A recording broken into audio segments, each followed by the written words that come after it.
Jedi খান পান্না সাহেবের পক্ষে একজন অনারেবল ট্রাইব্যুনালের দৃষ্টি আকর্ষণ করে জানিয়েছিলেন যে জেডাই খান পান্না সাহেবকে যেন শেখ হাসিনার পক্ষের ডিফেন্ড করার জন্য আইনজীবী নিয়োগ করা হয়। এ বিষয়ে ট্রাইব্যুনাল তার সাথে কথা বলেছেন এবং এটা বলেছেন যে স্টেট ডিফেন্স কাকে নিয়োগ দেওয়া হবে বা কাকে দেওয়া হবে না, এটা হচ্ছে ট্রাইব্যুনালের এখতিয়ারাধীন বিষয়। এটা একটা। দ্বিতীয় হচ্ছে যে ইতিমধ্যেই শেখ হাসিনার পক্ষের একজন আইনজীবী অর্থাৎ শেখ হাসিনাকে ডিফেন্ড করার জন্য একজন আইনজীবী নিয়োগ দেওয়া হচ্ছে। কাজেই এই পর্যায়ে বা এই কারণে তার আবেদন বিবেচনা করার কোনো সুযোগ নেই। তবে তিনি যদি সিবি জমা দিয়ে যান তাহলে অন্য কোনো মামলায় সেটা ট্রাইব্যুনাল বিবেচনা করে দেখতে পারেন। সেটা ট্রাইব্যুনালের বিষয় ছিল। এই প্রসিডিংটা আপনাদেরকে জানালাম। এই বিষয়ে আমাদের কোনো বক্তব্য ছিল না, আমরা কোনো বক্তব্য দিই। ট্রাইব্যুনাল যে বক্তব্যটা দিয়েছে আপনারা শুনেছেন, আমি রিপিট করতে চাই না।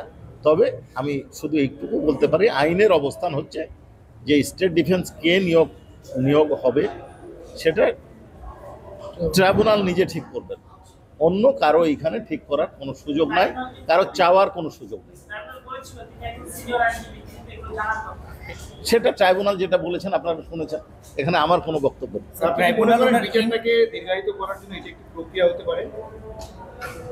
আমি কারো ইন্টেনশন বা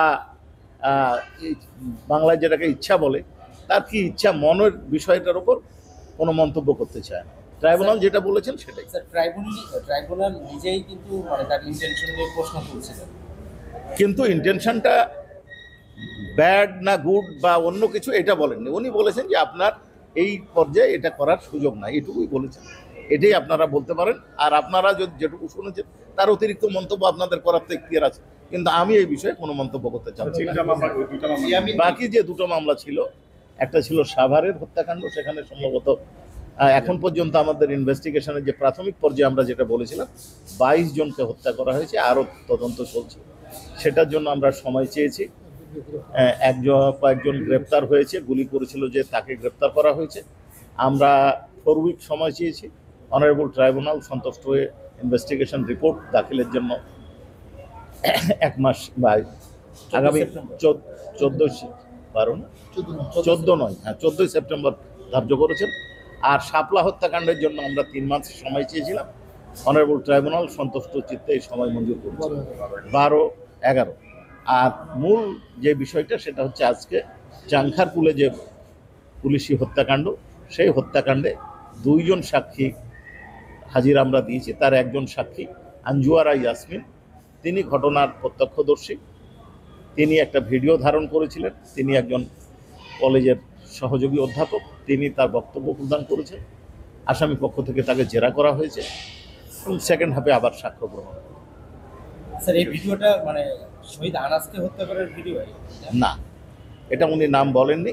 তবে আমাদের কাছে যেটা তথ্য, এইটা সম্ভবত ইয়াকুব, একজন যে ডিসিজড 6 জনের একজন, বাকরখানির গলিতে দোকানের সামনে যে ওইটা যোগ করে দেন।